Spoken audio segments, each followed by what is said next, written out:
Welcome to our channel. So basically अब आज का टॉपिक हमारा मोड ऑफ प्रोडक्शन से लेके alienation, we are doing Marx. तो हमने इससे पहले हिस्टोरिकल मटेरियलिज्म किया है एंड मोड ऑफ प्रोडक्शन जो है ना यहाँ पे डिफाइन करता है इवोल्यूशन किसका, Mankind in term of a various stage, different different stage पे मोड ऑफ प्रोडक्शन कैसा रहा है। इन टर्म ऑफ मार्क्स यहाँ पे यूज़ करते हैं for a particular social formation in of और अ सोसाइटी के लिए। It is uniformly basically uniquely defined in the term of a combination, किस तरह से, of a particular forces of production. Different different force of production कौन से use होते हैं and the relative of production उसका क्या है इन मटेरियलिस्टिक कॉन्टेक्स्ट में। तो every mode of production has a centrality of one, और basically every mode of production has a certainty of a one और अदर थिंग। तो यहाँ पे हमें देखने को मिलता है कि मार्क्स ने बेसिकली यहाँ पे कंसेप्चुलाइज कर दिया है the society in term of a 6 stages, जहाँ पे 6 इवोल्यूशनरी मोड ऑफ प्रोडक्शन बताए हैं इन्होंने। पहला है, इन्होंने बोला है कि Marx primitive communism, second ancient slave mode of production, third is your feudalistic mode of production and fourth is your capitalistic mode of production. And then उसके बाद में ही सेड मार्क्स के जो इसमें feudalistic and capitalist mode of production में है, इसमें they have again categorise in the two form, that is a socialistic mode of production and a advanced communism. तो इस तरह से हमारे एक in total we have a 6 mode of production, thus we have a 6 mode of production। तो ये 6 mode of production के साथ में हम देखते हैं कि पहला हमारा प्रिमिटिव जो है, तो प्रिमिटिव में in this mode of production all were equal, तो सारे के सारे इक्वल हैं, सबको इक्वल राइट्स हैं, equal access to the external और वेल मतलब सारे फोर्सेस को हंटिंग गैदरिंग वगैरह सबके लिए मतलब every one has a equal rights. तो there was a de facto equality, कैसी है de facto equality in society and as a food, और क्योंकि यहाँ पे फूड ना बहुत अबेंडेंट था एंड पॉपुलेशन बहुत कम थी और relation of production was based on the cooperation, then a domination as a ownership of forces of production. अब क्या है आज की डेट में डोमिनेशन के बेसिस पे, तो इसमें नेगेशन होता है बेसिकली किसका, प्रिमिटिव कम्युनिज्म का, एंड डिपेंडेंट बिकेम स्लेव्स। इस तरह से डिपेंडेंट स्लेव हो जाती है in the new mode of production. अगला हम इसमें देखते हैं कि ancient slave mode of production. In this mode of production some man had control over skills and some have the like कुछ ना सुपीरियर है, सबॉर्डिनेट्स हैं, एंड कुछ मोर इसमें स्लेवरी आ जाती है आपकी, and slavery in which slaves didn't have control over own their labors। अपने लेबर के ऊपर में स्लेव का कोई कंट्रोल नहीं होता, because that is he is working as he और she is working as slave. तो as a population further increase हो जाती है, स्लेव वर प्रेशराइज्ड, इनको स्लेव्स को प्रेशराइज किया जाता है कि अब कम बिना किसी प्रोडक्शन मतलब बिना किसी वेजेस के काम करने के लिए, produce more to produce more crops and exploitation यहाँ पे इंक्रीज हो जाता है। अगला फ्यूडलिस्टिक मोड ऑफ प्रोडक्शन में जब यहाँ देखते हैं तो यहाँ बोलते हैं कि in this mode of production society was divided into land owning. Society किस तरह से डिवाइड कर दिया है इन्होंने, लैंड ओनिंग राइट के बेसिस पे डिवाइड कर दिए है, और इसमें लाइक जिनके पास में बेसिकली लैंड है, feudal lords were the control of this. तो serf were dependent on the feudal lords, serf जो थे आपके फ्यूडल लॉर्ड्स के ऊपर डिपेंडेंट थे। In this mode of production we will say कि masters became the feudal lords and controlling जो land था, and the slaves become the serf and serf were free. तो सर्फ यहाँ पे फ्री थे, जो सर्फ्स थे वो फ्री थे, but were force to cultivate the land of feudal, किसका, जो जिनके पास में लैंड था उनका, and had to pay taxes and services which kept on rising and leading to the revolt of सब। इस तरह से सर्फ्स ने भी आगे चल के रिवोल्ट कर दिया। तो new mode of production in the form of a capitalism emerge होती है with an increase in the trade and feudal lords. तो यहाँ पे capitalist became capitalist and the Surf became the worker in the factories. तो इसके बाद capitalist mode of production आ जाता है, जब सर्फ वो कर देते हैं, रिवॉल्ट कर देते हैं उसके बाद में, और कैपिटलिस्ट और रिच हो जाते हैं तो वो कंपनी खोल लेते हैं। तो इस तरह से फिर कैपिटलिस्ट मोड ऑफ प्रोडक्शन आती है। अकॉर्डिंग टू मार्क्स यहाँ पे बोला जाता है this is a current mode, ये आज की वाली ये करंट मोड ऑफ प्रोडक्शन है, and in this mode of production capital is the centre to production and society is primary divided in the haves and haves not के बीच में society को डिवाइड कर दिया, जिसको हमने बोला have not is proletariat and the have and the haves are the bourgeois. So Marx argue करते हैं यहाँ पे द कैपिटल प्रोड्यूस करता है nothing and only the labour produces wealth. Yet wage जो होते हैं paid are too low and the difference between the two, इन दोनों के बीच का जो डिफरेंस था surplus which is governed by a capitalist. The worker यहाँ पे लूज कर देते control over their labour as well as the start feeling alienated, और वर्कर एलिनेट फील करने लग जाता है. द मोस्ट सिग्निफिकेंट कंट्राडिक्शन जो हमें यहाँ देखने को मिलता है that lead to the class conflict in the capitalist society. And the contradiction जो हमें होता है यहाँ पे देखने को जो दिखाई देता है is the social character of the production and the private form of appropriation. It leads to the conflict and the exploited workers will untied with the like ये revolt and और इस तरह से होगा. And new mode of production यहाँ पे भी start होगा. किस तरह का? सोशलिस्टिक मोड ऑफ प्रोडक्शन, जहाँ पे मार्क्स बोलेंगे term of feudalistic and the capitalist mode of production में as a negation of a negation, as these mode of production negate a mode of production. तो आगे हमारा आ जाता है इसके बाद में डिफरेंट बेसिस पे हैव्स एंड हैव नॉट की वजह से according to him future stage जो है डायलेक्टिकल प्रोसेस है will be like socialistic mode of production and advanced communism.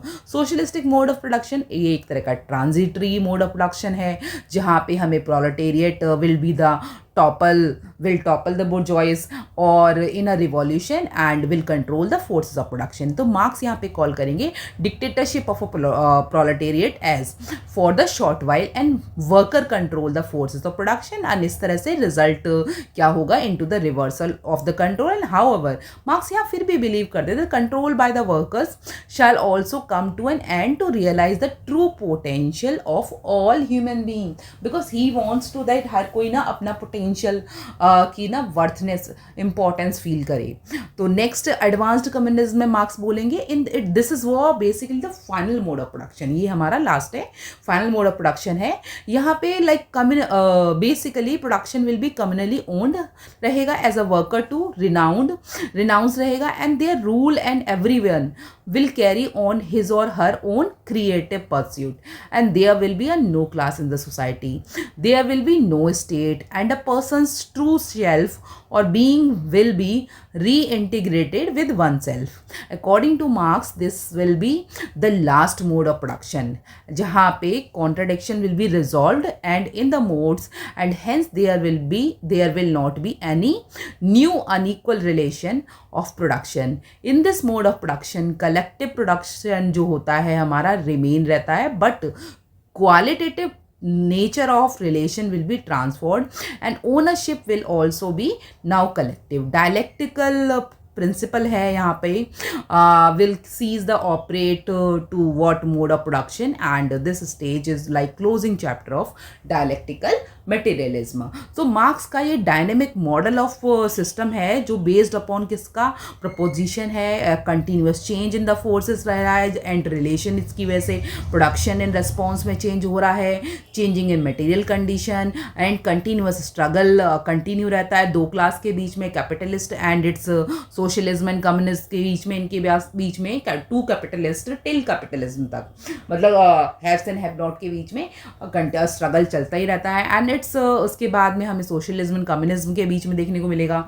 तो continuous struggle between man and the nature throughout the history will be resolving in communism and a continuous struggle to resolve the contradiction of the previous stage जो हमें देखने को मिलेगा through the process of dialect. और इसके बाद हमारा topic I think alienation होगा.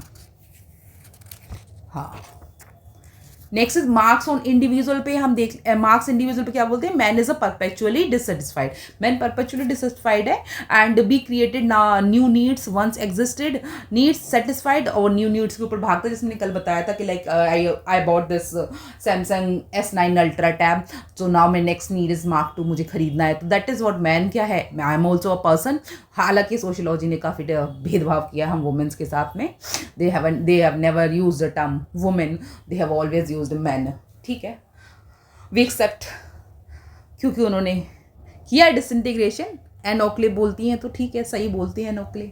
देखो हमने रिकॉल किया क्या, एनोक्ले सोशियोलॉजी फेमिनिस्ट थिंकर हैं जिन्होंने क्रिटिसाइज़ किया था किसको, रेस्ट ऑल थिंकर्स को कि दे सोशोलॉजी फोकस नहीं करती है, वुमेंस ओरिएंट सोशोलॉजी पेट्रियार्कल रही है, मैन ओरिएंटेड रही है, मैं वुमेंस की इश्यूज़ को उन्होंने कभी बात नहीं करी है, womens were discriminated on this basis, gender discrimination face किया उन्होंने, ठीक है। तो and in my last some lecture I said who is like I was not able to remember who is Ann Oakley, whether she is he or she or he, so basically she is she, okay।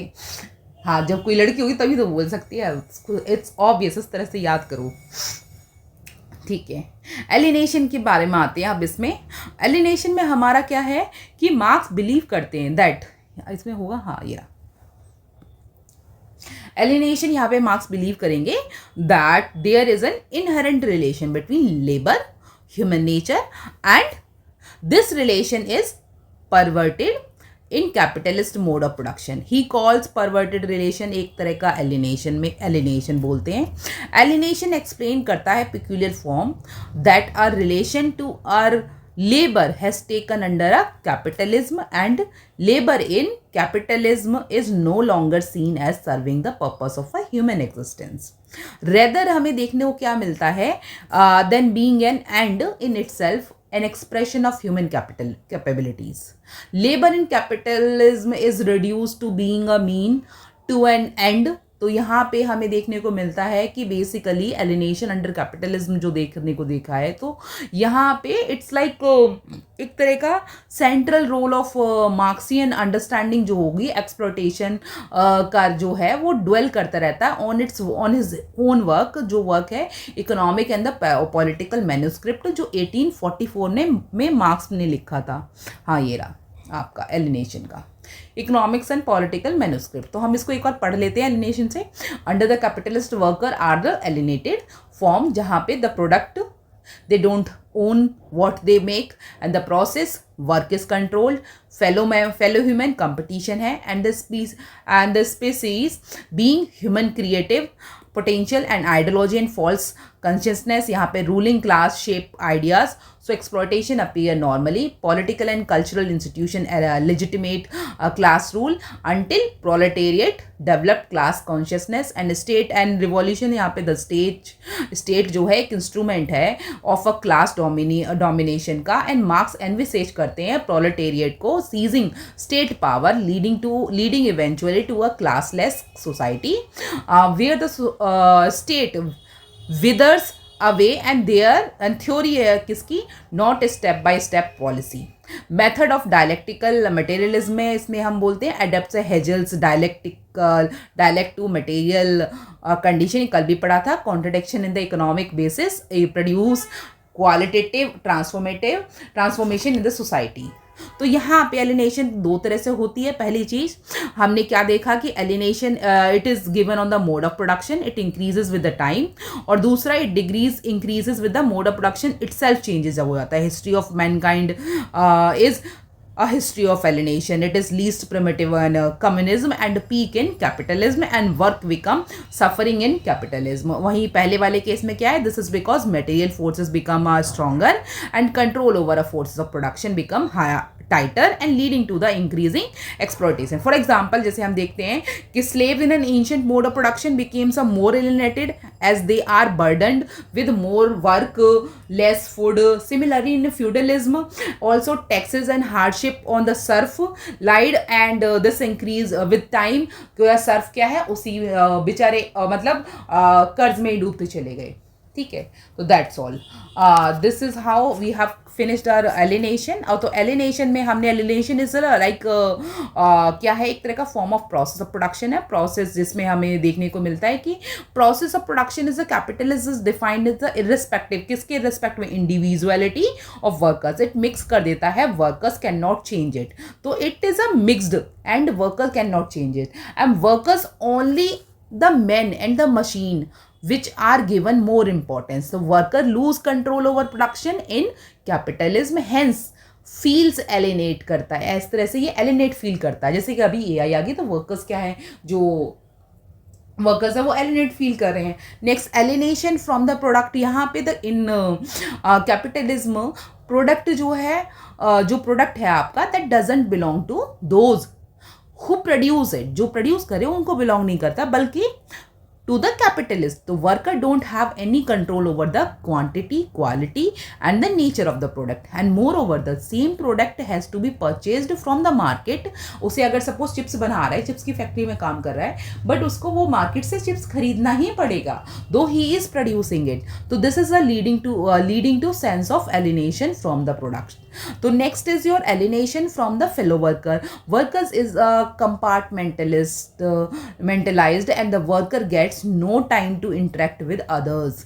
तो यहाँ पे either inside और outside the work place the communal and the social element of the work is lost in the capitalist mode of production. तो इसकी वजह से it feeling of alienation exist हो जाती है, राइज हो जाती है from whom, from the fellow workers as well. Alienation is from oneself and the one's potential. In such situation, worker feels so helpless that they even doubt their own existence.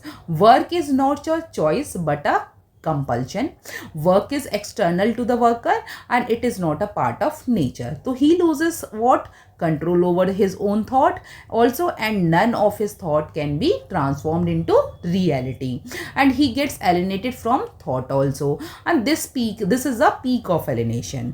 तो यहाँ पे Karl popper आते हैं, और Karl popper क्या बोलते हैं? That says alienation can be a breeding ground of creative ideas also. Similarly Merton जो होते हैं वो बोलते हैं, ऑल्सो स्टेट्स दैट पीपल में rebel and innovate if they feel alienated. People rebel भी कर सकते हैं, एलिनेट भी और इनोवेट भी कर सकते हैं if they feel alienated. Durkheim है वो हाईलाइट करते हैं that anomie and the alienation can be corrected by existing structure also, and there is no need of overhaul करने की कोई ज़रूरत नहीं है इस सिस्टम की for the utopian from the utopian communism. और फिर हमारे ये आते हैं Lockwood, and he says that affluent worker जो है शुड स्टडी हाईलाइट करती है that work is just a means to an end, better standard of living के लिए. Workers are more concern about the latter. Workers क्या है? Latter के लिए कंसर्न रहते हैं. Workers are the more concern about what happens outside the factory. It shapes their behaviour and attitude and more than the work itself. तो worker can satisfy their expressive and effective needs through the family relationship. तो हमारे CW मिल भी आते हैं according to CW Mill in his study. कौन सी दी थी इन्होंने?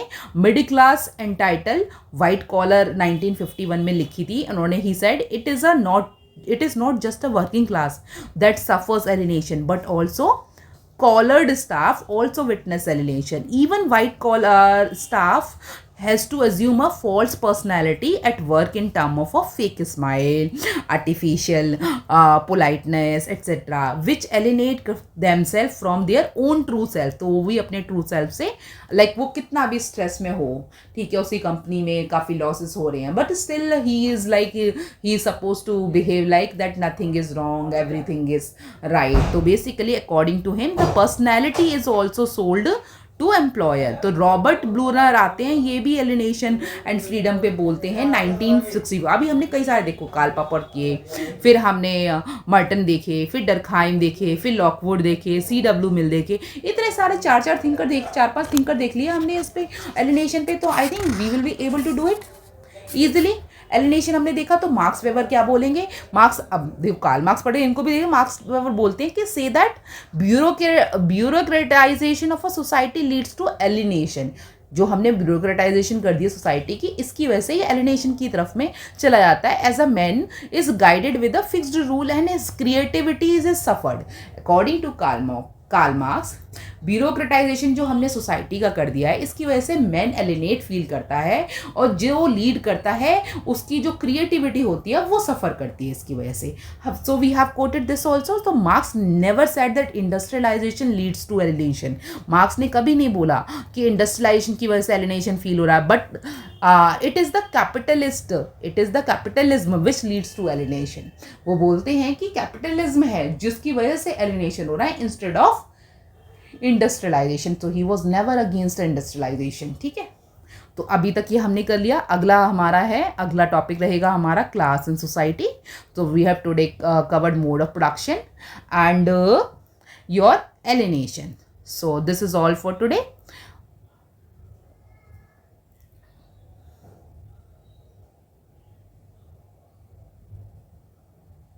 अगला हमारा क्लास स्ट्रगल है, तो क्लास स्ट्रगल करने के बाद में हमारा आई थिंक इसके हम फिर फ्री चैप्टर ख़त्म है, और हम इनको कार्ल मार्क्स के सोशल फैक्ट्स वगैरह देख लेंगे थोड़े से, जिसमें हमारी सोसाइटी की, रिलीजन की एंड सोसाइटी आ जाएगा, और डिवीज़न ऑफ लेबर थोड़ा डेप्थ में पढ़ लेंगे। और क्या देखना है इसमें, हाँ, डिवीज़न ऑफ लेबर के सिवा और तो कुछ है नहीं। डरखाइम और मार्क्स को ना थोड़ा कंपेयर करके पढ़ लेंगे, सो दैट हमारे माइंड में ना क्रोनोलॉजी बन जाए, किस तरह से किसने किस, और फिर रिलीजन एंड सोसाइटी को देखते हुए हमारा ये चैप्टर, हाँ, थर्ड लेक्चर में चैप्टर ख़त्म हो जाएगा। Okay, see you in the next lecture.